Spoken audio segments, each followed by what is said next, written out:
गिरिराज प्रसाद मीणा, प्राध्यापक राजनीति विज्ञान, राजकीय वरिष्ठ उपाध्याय संस्कृत विद्यालय दौसा।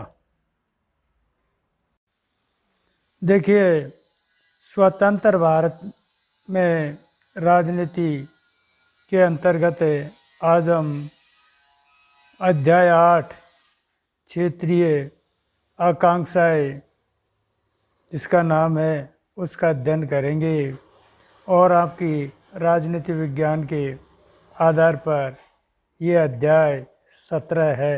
इसका प्रथम वीडियो हम आपके लिए जारी करने जा रहे हैं।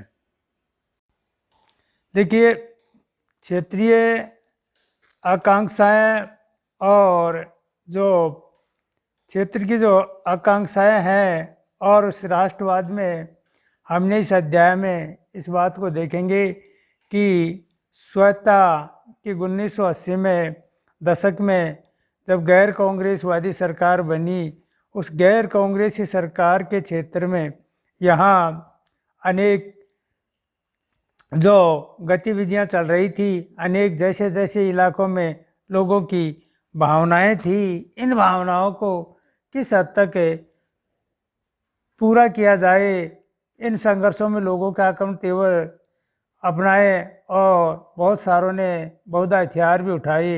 और सन 1980 में जब ये पार्टियां पूरी ताकत के साथ उभरी थी, 77 के जो चुनाव हुए थे, उन चुनाव में एक गैर कांग्रेसी सरकार जनता पार्टी की बनी थी। उसके भी प्रयोग में अंतिम सांसें ले चुकी, क्योंकि वो सरकार स्थिर नहीं रह पाई। ऐसी स्थिति में यहाँ देश में अनेक संघर्ष और समझौते के रूप में अनेक घटनाएं घटी, जिनमें पंजाब, असम और जम्मू कश्मीर जैसे राज्य रहे, मिजोरम, इनमें क्षेत्रीय आकांक्षाओं ने सिर उठाया और इस सिर उठाने के परिणाम स्वरूप यहाँ अनेक बड़े बड़े हिंसात्मक घटनाएं भी घटी, अनेक विद्रोह भी हुए। तो इन सारी बातों को हम इस पाठ के अंतर्गत अध्ययन करेंगे। इसमें जो आपका शुरुआत बिंदु है क्षेत्र और राष्ट्र, इस क्षेत्र और राष्ट्र के अंतर्गत 1980 के दशक की स्वायत्तता की मांग को लेकर जो देखा जा सकता था, और इन आंदोलनों में जो शामिल लोग थे उन्होंने अपनी मांग के पक्ष में जो हथियार उठाए थे, सरकार उनको दबाने के लिए जवाबी कार्रवाई कर रही थी। स्वायत्तता की मांग लेकर चले अधिकतर संघर्ष लंबे समय तक जारी रहे और इन संघर्षों में केंद्र सरकार को सुलह की बातचीत का रास्ता अख्तियार करना पड़ा या स्वायत्तता के आंदोलन की अगुवाई कर रहे समूहों को समझौते करने पड़े। ये ऐसे कुछ आधार रहे और संविधान के दायरे में रहकर निपट लिया गया जाए। बहरहाल समझौतों तक पहुंचने की यात्रा बड़ी दुर्गम रही, जिसमें जब तब हिंसा के स्वर भी उभर करके सामने आए थे। ये सारी बातें थी और इसमें भारत सरकार का कैसे क्या नज़रिया रहा, राष्ट्र निर्माण की इस प्रक्रिया और भारत के संविधान के बारे में पढ़ते हुए हमें विविधता के एक बुनियादी सिद्धांतों की जो चर्चा है, उस चर्चा के अंतर्गत हमें विभिन्न प्रकार से अपने संस्कृति को बनाए रखने का अधिकार होगा। एकता की भावधारा में सामाजिक जीवन का निर्माण का निर्णय भी लिया गया है, जिससे समाज के आकार देने वाली तमाम संस्कृतियों की विशेषता बनी रहे। भारतीय राष्ट्रवाद में एकता विविधता के बीच संतुलन साधने की कोशिश, और राष्ट्र का मतलब ये नहीं कि क्षेत्र को नकार दिया जाए। इससे भारत का नज़रिया यूरोप के कई देशों से अलग है और अलग ही रहा है। सांस्कृतिक विभिन्नता को राष्ट्र की एकता के लिए खतरे के रूप में देखा गया। तो भारत में जो विविधता थी, इस विविधता के जो आधार थे, इन आधारों के तहत ही भारत के अंतर्गत विभिन्न प्रकार से राष्ट्र निर्माण और राष्ट्र निर्माण की विरोधी नहीं थे। इनमें लोकतांत्रिक राजनीति इस बात के पूरे अवसर होते थे कि विभिन्न दलों और समूह क्षेत्रीय पहचान, आकांक्षा अथवा किसी खास क्षेत्रीय समस्या को आधार बनाकर लोगों की भावनाओं की नुमाइंदे कर सकें। साथ ही लोकतंत्र का राजनीति का एक अर्थ यह भी है कि क्षेत्रीय मुद्दे हैं, उन क्षेत्रीय मुद्दों और समस्याओं पर नीति निर्माण की प्रक्रिया को समुचित ध्यान दिया जाए और ध्यान दिया जाएगा जिससे उनकी भागीदारिता हो सके। तो ये कुछ ऐसे आधार रखे जिनके परिणाम स्वरूप इन राष्ट्रों में ऐसी व्यवस्था जो कभी तनाव या परेशानी खड़ी हो सकती थी, इसमें राष्ट्रीय एकता के सरोकार क्षेत्रीय आकांक्षा और ज़रूरतों को भारी पड़े। कोई क्षेत्रीय सरोकार के कारण राष्ट्र की आवश्यकता के मूल्य तो जो राष्ट्र चाहते हैं कि विविधता का सम्मान मिले और साथ ही राष्ट्र की एकता को बनी रहे, वहाँ देश क्षेत्रों की ताकत और उनके अधिकार और उनके अलग अस्तित्व के मामले में राजनीतिक संघर्ष का होना एक आम बात रहा है। अब इस तनाव के दायरे क्या रहे हैं? तनाव के जो दायरे हैं ये आपने पहले अध्याय में पढ़ा भी था कि वहाँ आज़ादी के तुरंत बाद हमारे देश को जो विभाजन हुआ था और उस विभाजन के तहत विस्थापित देशी रियासतों के विलय, राज्यों के पुनर्गठन जैसी भावनाएं रही हैं, जिस कठिनाइयों से देश को जूझना पड़ा और देश और विदेश के अनेक पर्यवेक्षकों का अनुमान था कि एकीकृत राष्ट्र के रूप में ज़्यादा दिन तक भारत नहीं टिक पाएगा। जम्मू कश्मीर का मसला सर्वप्रथम सामने आया और भारत और पाकिस्तान के बीच संघर्ष का भी हुआ और ठीक उसी तरह पूर्वोत्तर के कुछ भागों में भी भारत का अंग होने के मसले पर सहमति नहीं थी।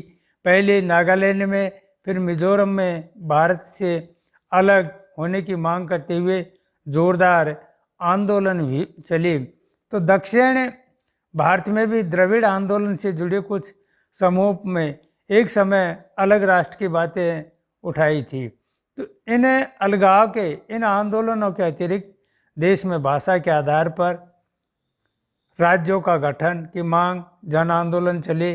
आंध्र प्रदेश, कर्नाटक, महाराष्ट्र, गुजरात ऐसे ही आंदोलन वाले राज्य हैं जो भाषा के आधार पर बने। दक्षिण भारत के कुछ हिस्सों में तमिलनाडु में हिंदी को राजभाषा के खिलाफ विरोधी आंदोलन चला और 1950 के दशक में उत्तरार्ध में पंजाबी लोग भी अपने लिए एक अलग राज्य बनाने की आवाज़ उठाने लगे। इसका आखिरकार मान ली गई और 1966 में पंजाब और हरियाणा नाम के 2 राज्य बनाए। इसी प्रकार छत्तीसगढ़, उत्तराखंड, झारखंड का गठन हुआ और बाद में तेलंगाना राज्य बना। कहने का मतलब यह है कि इन विभिन्न परिस्थितियों, विभिन्न आधारों पर यहाँ अनेक प्रकार से क्षेत्रीयता को बढ़ावा मिला। जैसे कि कश्मीर और नागालैंड जैसे कुछ क्षेत्रों में चुनौतियाँ इतनी विकट और जटिल हो गई थी कि राष्ट्र निर्माण के पहले दौर में उनका समाधान नहीं हो सका था। इसके अतिरिक्त पंजाब, असम, मिजोरम में भी नई चुनौतियाँ उभर कर के सामने आई। इन मामलों में तनिक विस्तार से हम बात करें तो राष्ट्र निर्माण के क्रम में पेश आई कुछ पुरानी कठिनाई और उनके उदाहरणों को हम याद करने की कोशिश करें। ऐसे मामलों में मिली सफलता या विफलता सिर्फ हमें अतीत के अध्ययन के लिए एक ज़रूरी प्रस्थान बिंदु नहीं, बल्कि भारत के भविष्य को समझने के लिए एक बहुत बड़ा सबक होगा। ये सारी बातें हमें इसमें पाई और उन्हीं के आधार पर हमने देखा। अब ये सबसे पहले है जम्मू कश्मीर। जम्मू कश्मीर जो आपने पढ़ा भी है कि अनुच्छेद 370 की यहाँ धारा थी और उस धारा में इसे एक विशेष राज्य का दर्जा दिया गया था, परंतु इसके बावजूद जम्मू कश्मीर को हिंसा, सीमा पार का आतंकवाद और राजनीतिक अस्थिरता झेलनी पड़ी। आंतरिक और बाहरी प्रभाव भी सामने आए, जिसके परिणाम स्वरूप कई लोग मारे गए, निर्दोष नागरिक, सुरक्षाकर्मी और उग्रवादी शामिल थे। जिसके अलावा कश्मीर घाटी में बड़े पैमाने पर कश्मीर पंडितों का पलायन हुआ। जम्मू कश्मीर में 3 सामाजिक और राजनीतिक क्षेत्र जम्मू कश्मीर और लद्दाख से बना हुआ है और जम्मू क्षेत्र में छोटी पहाड़ी और मैदानी भाग है। इसमें मुख्य रूप से हिंदू रहते हैं। मुसलमान, सिख और अन्य मतों के लोग भी वहाँ निवास करते हैं और इन्हें मुख्य रूप से कश्मीर घाटी में यहाँ रहने वाले अधिकतर कश्मीरी मुसलमान हैं और शेष हिंदू, सिख, बौद्ध तथा अन्य हैं। लद्दाख मुख्य रूप से पहाड़ी क्षेत्र है और इसकी जनसंख्या भी बहुत कम है, जिसमें लगभग बराबर संख्या में बौद्ध और मुसलमान हैं। इस प्रकार वहाँ की ये जनसंख्या नीति का आधार है। और जब 1947 से पहले जब जम्मू कश्मीर एमरासिस रियासत थी तो उसके शासक महाराजा हरी सिंह भारत व पाकिस्तान में शामिल होना नहीं चाहते थे, बल्कि अपनी रियासत के लिए स्वतंत्रता का दर्जा चाहते थे। पाकिस्तानी नेताओं ने सोचा कि कश्मीर क्षेत्र पाकिस्तान का हिस्सा है, क्योंकि रियासत की अधिकांश आबादी मुसलमान थी, परंतु उन रियासतों के लोगों ने एक तरफ नहीं देखा। उन्होंने सोचा कि सबसे पहले वे कश्मीरी हैं। क्षेत्रीय अभिलाषा का ये मुद्दा कश्मीरियत कहलाता है और राज्य में नेशनल कॉन्फ्रेंस के शेख अब्दुल्ला के नेतृत्व में चलता गया लोकप्रिय आंदोलन महाराजा से छुटकारा पाना चाहते थे, साथ ही पाकिस्तान में शामिल होने की विरुद्ध था।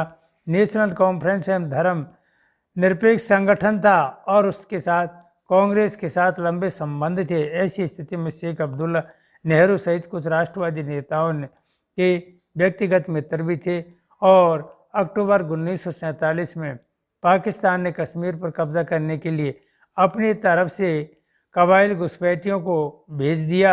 इससे महाराजा को भारतीय सैनिक को सहायता लेने के लिए बाध्य होना पड़ा और भारत ने सैनिक सहायता दी और कश्मीर घाटियों में जो घुसपैठी पाकिस्तान के द्वारा आए थे उनको खदेड़ दिया गया।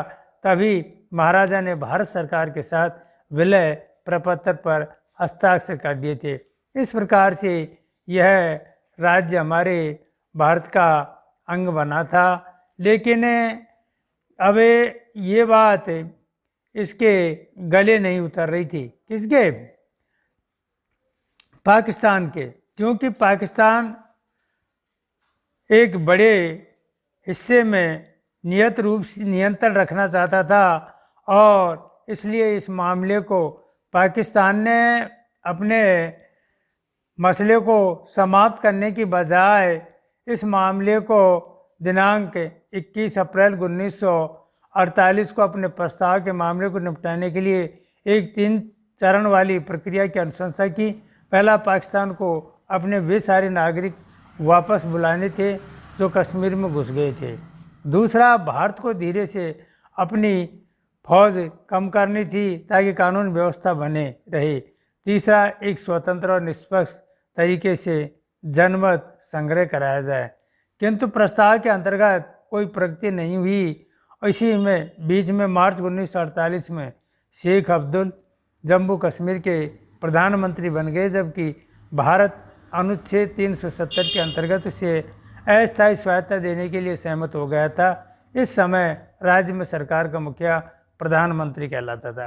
तो ये कुछ ऐसी बातें रही हैं और इन्हीं के तहत जम्मू कश्मीर की राजनीतिक और बाहरी और आंतरिक दोनों ही तरफ से विवादग्रस्त और द्वंद्वपूर्ण स्थिति बनी रही और कश्मीर घाटी पाकिस्तान का हिस्सा होना चाहिए, ये वो लोग दावा करने लगे। पाकिस्तान ने 1947 में राज्य में कबालियन हमला भी किया और उस हमले के परिणाम स्वरूप ही वहाँ के राजा ने भारत में विलय किया था और सन 1953 में बदचिस्त कर दिया गया। कई वर्षों तक उसे कैद भी रखा गया। इसके लोकप्रिय समर्थन नहीं मिला और वह राज्य में शासन नहीं चला सका। इस प्रकार से वह चुनाव में भी अनाचार और हेराफेरी के गंभीर आरोप लगे। 1953 और 1974 के बीच की जो अवधि है उसमें कांग्रेस पार्टी ने राज्य की नीतियों पर प्रभाव डाला। नेशनल कॉन्फ्रेंस शेख अब्दुल्ला रहीद का एक बड़ा कांग्रेस के सक्रिय समर्थन के साथ कुछ समय तक सत्ता में रहा, परंतु बाद में कांग्रेस से मिल गया तथा इसी बीच शेख अब्दुल और भारत सरकार के साथ एक मध्य समझौते पर पहुंचने के कई प्रयास किए गए, किंतु 1965 में जम्मू कश्मीर के संविधान के प्रावधान में एक परिवर्तन किया गया जिसके अंतर्गत राज्य के प्रधानमंत्री का पदनाम बदल करके मुख्यमंत्री कर दिया गया था और इसी के अनुसार भारतीय राष्ट्रीय कांग्रेस के मोहम्मद शाहिद राज्य के पहले मुख्यमंत्री बने। 1974 में इंदिरा गांधी का शेख अब्दुल के साथ एक समझौता भी हुआ और वे राज्य के मुख्यमंत्री बन गए। उन्होंने नेशनल कॉन्फ्रेंस में पुनर्जीवित किया।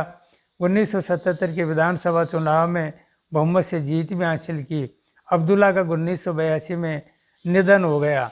ऐसे वहाँ की सरकारें अपना कार्य करती रही, लेकिन कुल मिलाकर नेशनल कॉन्फ्रेंस से अलग हुआ एक गुट एक अल्प अवधि के लिए सत्ता में आया और केंद्र सरकार के हस्तक्षेप से फारूक अब्दुल्ला की सरकार को पदच्युत करने की पर कश्मीर नाराजगी की भावना पैदा हो गई और इंदिरा गांधी और शेख अब्दुल में हुए समझौते के बाद कश्मीर में लोकतांत्रिक प्रक्रियाओं के प्रति जो विश्वास उत्पन्न हुआ उसे धक्का लगा। यह भावना केंद्र राज्यों की राजनीति हस्तक्षेप कर रहा था पुष्ट हुई और जब 1986 में नेशनल कॉन्फ्रेंस केंद्र में शासन दल कांग्रेस के साथ चुनावी गठबंधन करने को राजी हो गए तो ये स्थिति रही और उसके बाद सशस्त्र विद्रोह और उसके बाद वातावरण 1987 के विधानसभा चुनाव जब संपन्न हुए तो सरकारी परिणामों ने नेशनल कॉन्फ्रेंस कांग्रेस गठबंधन को भारी जीत दर्ज कराई।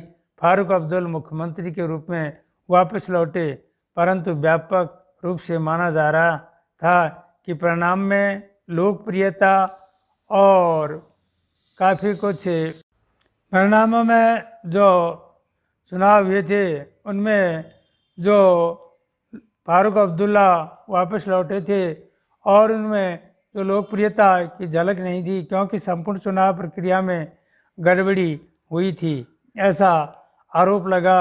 राज्य में अकुशल प्रशासन के विरुद्ध एक व्यापी नाराजगी चली और अधिक तर से लोकतांत्रिक प्रक्रिया कमज़ोर की जा रही थी। तो 1989 तक राज्य के एक पृथक कश्मीरी राष्ट्र बनाने के लेकर कई उग्रवादी आंदोलन कब्जे में आ गए और इन विद्रोहियों को पाकिस्तान से नैतिक, आर्थिक और फौजी समर्थन भी मिल रहा था, जो 1990 से पूरा समय जम्मू कश्मीर के विद्रोही के हाथों सेना और कार्रवाई के असाधारण हिंसा को झेला। 1996 में जाकर विधानसभा चुनाव हुए जिसमें फारूक अब्दुल्ला के नेतृत्व वाली कॉन्फ्रेंस जम्मू कश्मीर के लिए क्षेत्रीय स्वायत्तता के साथ सत्ता में आई और अवधि के अंत में 2002 में जम्मू और कश्मीर राज्य में चुनाव हुए और उसमें नेशनल कॉन्फ्रेंस बहुमत प्राप्त करने में विफल रही और इसके स्थान पर पीपल्स डेमोक्रेटिक और कांग्रेस को मिलीजुली सरकार बनी। ये कुछ ऐसे वहाँ के चुनाव के स्थिति रही 2002 तक।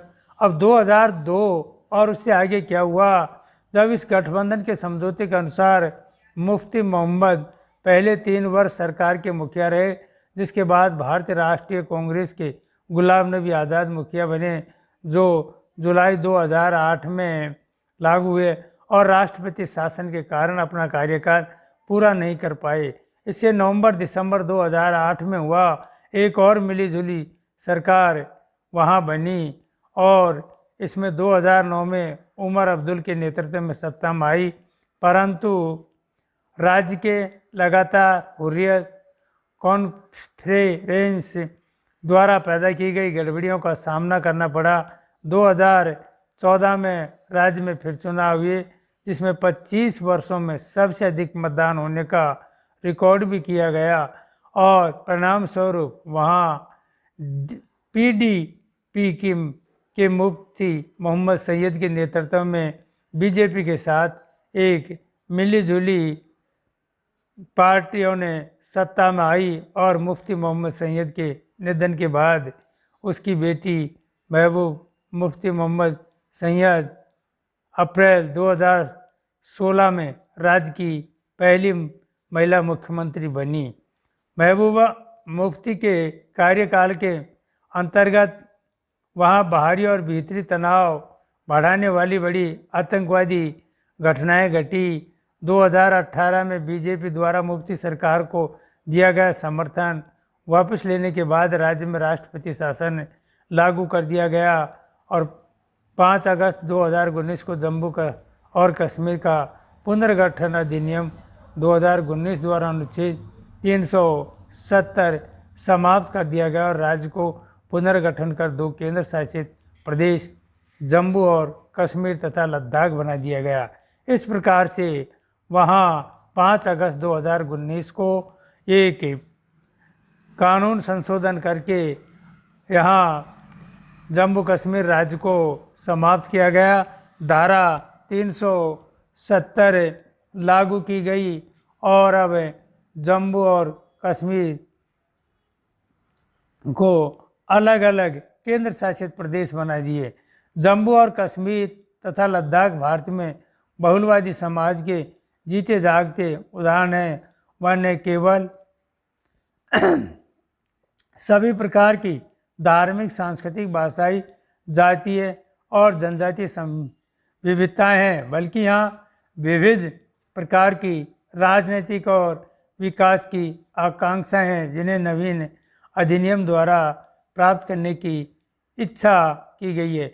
इस प्रकार से जब से हमारा देश आज़ाद हुआ है 1947 में, तब से ही कश्मीर, जम्मू कश्मीर एक ऐसा क्षेत्र रहा है जहाँ पाकिस्तान के जो विलय हुआ है जम्मू कश्मीर भारत में, ये गले नहीं उतरा और इसमें हमेशा इसने आतंकी गतिविधियों को बरकरार संरक्षण दिया है, जिसके परिणाम स्वरूप यहाँ अनेकों बार काफ़ी कुछ निर्दोष लोगों की हत्याओं का भी सामना करना पड़ा है।